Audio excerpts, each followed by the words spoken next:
जैसा कि आप सभी को मालूम है कि आज दशहरे का पवित्र दिन है। आज मेरे उपाध्याय भगवान का दीक्षा दिवस है। ये कुछ लाइनें मैंने इनके 42वें दीक्षा दिवस में, जिस वक्त आपका चतुर्मास पूना में था, हम दोनों का चतुर्मास पूना में था, पर आप चिंचवड़ में थे, मैं वडगांव शेरी में था। हम दोनों के बीच में 25 किलोमीटर की दूरी थी चतुर्मास स्थलों में। तो मैंने ये कुछ पंक्तियां हैं, मैंने वैसे गद्य में लिखी हैं, कुछ नहीं, वैसा कुछ नहीं लिखा हुआ है। मैं वो पंक्तियां पढ़ रहा हूं कि शर्मन संघ के सच्चे हितैषी संत रत्न शिवाचार्य भगवान को सर्वात्मना समर्पित तथा अपनी तथा उनकी, आचार्य भगवान की, उनकी प्रत्येक योजनाओं को साकार करने का शुभ संकल्प लेने वाला 1300 साधु साध्वियों के बारे में निष्पक्ष होकर सोचने वाला, धुन और संकल्प के पक्के मेरे ज्येष्ठ और श्रेष्ठ गुरु तुल्य मेरे गुरु भ्राता संघ सेतु शासन दिवाकर उपाध्याय भगवान श्री रविंद्र मुनि जी महाराज साहब की 46वीं दीक्षा जयंती पर रोम रोम से मैं हार्दिक शुभकामना देता हूं, हार्दिक मंगल भावना भाता हूं। 1978 11 अक्टूबर दशहरे का दिन, विजयदशमी का दिन, दिल्ली इंदरपुरी जे कॉलोनी का भाग्य भवन जैन स्थानक, जैसे ये महावीर भवन है, वो भाग्य भवन था जो मेरे गुरुदेव प्रेम सुख जी महाराज साहब ने अपने गुरुदेव की याद में बनवाया था, क्योंकि मेरे गुरुदेव के गुरुदेव का नाम था भागमल जी महाराज। तो भाग्य भवन कई जगह बनवाए, भाग्य भवन जैन स्थानक। तो उस नवनिर्मित जैन स्थानक में पहला चतुर्मास बनते ही गुरुदेव का वहां हुआ। उस वक्त हम दोनों ही बैरागी थे, दोनों ही उस वक्त हम बैरागी अवस्था में गुरु चरणों में अध्ययनरत थे। आप शुरू से ही गंभीर, सुविज्ञ और सच्चे वैराग्य से गुरु चरणों में समर्पित थे। उनसे पहले, यानी आपसे पहले, मेरे गुरुदेव के 2 शिष्य और भी थे। उस वक्त तो एक ही थे, उससे पहले भी थे, और मैं उन दोनों संतों का साक्षी रहा हूं। वक्त आने पर वो चले गए, और आपकी उसी चतुर्मास के अंदर 1978 का चतुर्मास था, ये उसी इंदरपुरी के अंदर, उसी चतुर्मास के अंदर 11 अक्टूबर 1978 को दशहरे के दिन आपकी जैन भागवती दीक्षा संपन्न हुई, और मुझे भी आपके साथ रथ में बैठने का सौभाग्य प्राप्त हुआ। हम दोनों बैठे थे, है ना, साथ साथ में। एक चूहा सा था, एक अच्छे थे, मैं छोटा सा था।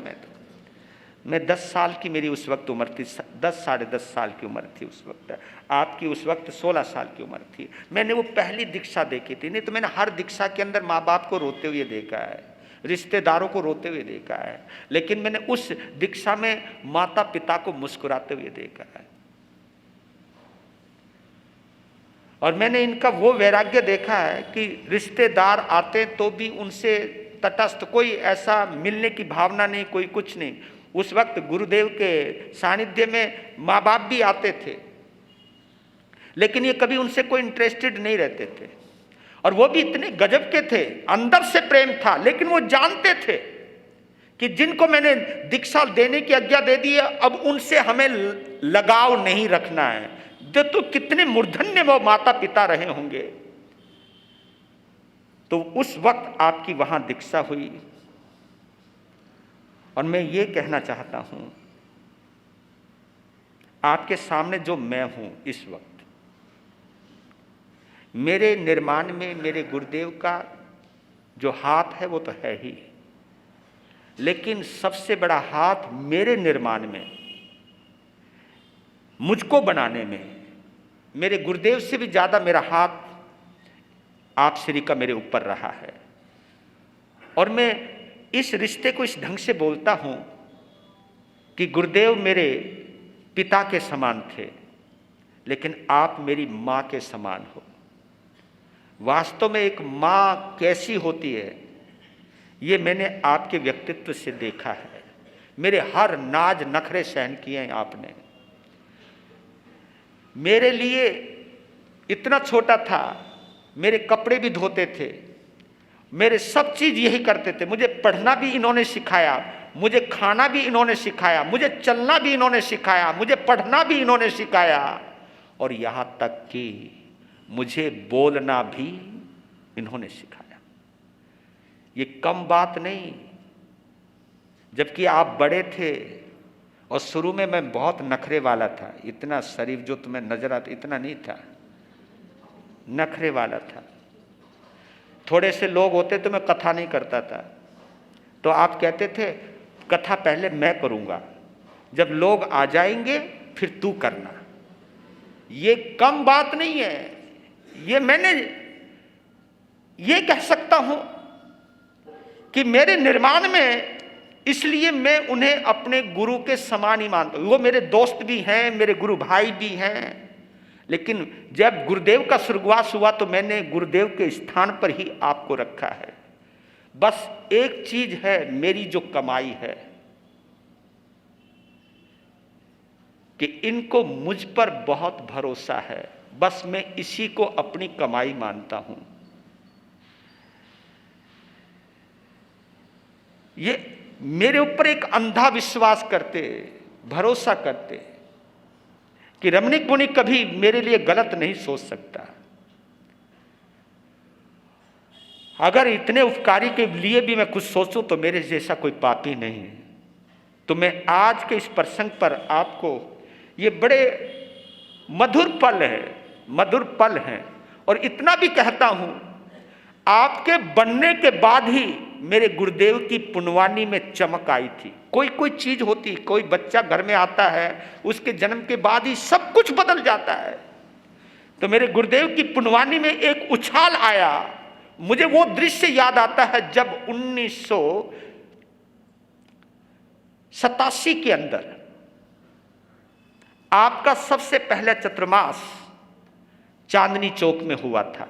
जब चांदनी चौक के मारवाड़ी समाज, हम चांदनी चौक से नीचे से जाते थे, कोई विनती नहीं करता था, लेकिन जब चांदनी चौक की समाज मेरे गुरुदेव के चरणों में, श्री रविंद्र मुनि जी उस समय उपाध्याय नहीं थे, रविंद्र मुनि जी थे, 9 साल, केवल 9 साल की दीक्षा थी उस वक्त। तो 9 साल की दीक्षा में जब वो लोग आए विनती करने के लिए, तो मुझे मालूम है मेरे गुरुदेव अंदर कमरे में गए थे तो उनकी आंखों में खुशी के आंसू थे, और मुझे कहा था राम इधर आ, रवि की विनती आई है चांदनी चौक की।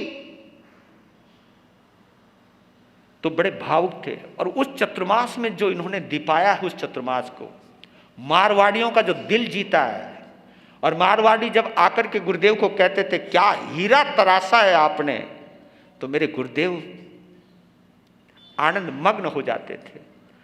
तो आप बहुत सुस्थिर हैं, बहुत सार गर्भित हैं, और मैं एक बात ऑनलाइन सिस्टम पर सरेआम कहता हूं, यूं तो 1300 साधु साध्वी शरमन संघ के अंदर हैं, लेकिन मैं इसलिए नहीं कहता हूं कि क्योंकि मेरे गुरु भाई हैं, पर लेकिन इतना जरूर कहता हूं कि शरमन संघीय सोच का अगर कोई संत है तो ये हैं, जो केवल शरमन संघ की सोचते, केवल अपनी संप्रदाय की नहीं, यहां तक कि अपने परिवार की भी नहीं सोचती, हमारी भी नहीं सोचते। वो कहते कि सोचूंगा तो सबकी सोचूंगा, नहीं तो मैं किसी की नहीं सोचूंगा, सबकी सोचते हैं।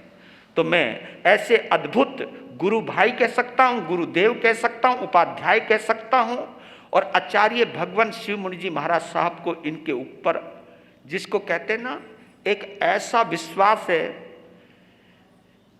और उसी विश्वास के ऊपर, और ये विश्वास कमाना एक बहुत बड़ी बात है। तो मैं आज के इस प्रसंग पर आप श्री को बहुत बहुत शुभकामना आप सभी की तरफ से दे रहा हूँ, क्योंकि मैंने पता नहीं 29 को मैं बोलूँ या ना बोलूँ, कोई पता नहीं, क्योंकि आज मैं बोल लिया है। उस समय जो आएंगे मेहमान मैं उनको बोलने दूंगा, लेकिन आज क्योंकि एक्चुअल आज दिन है वो, तो इसलिए मैं आज बोला हूँ।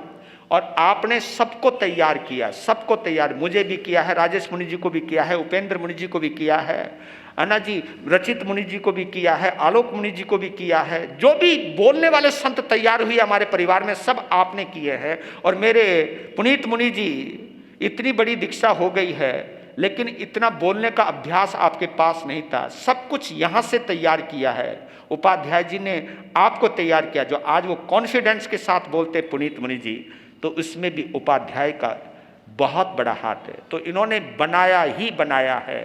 हम इनके क्या काम आ सकते हैं, हमें अपनी ज़मीर की आवाज़ से पूछते रहना चाहिए। धन्यवाद।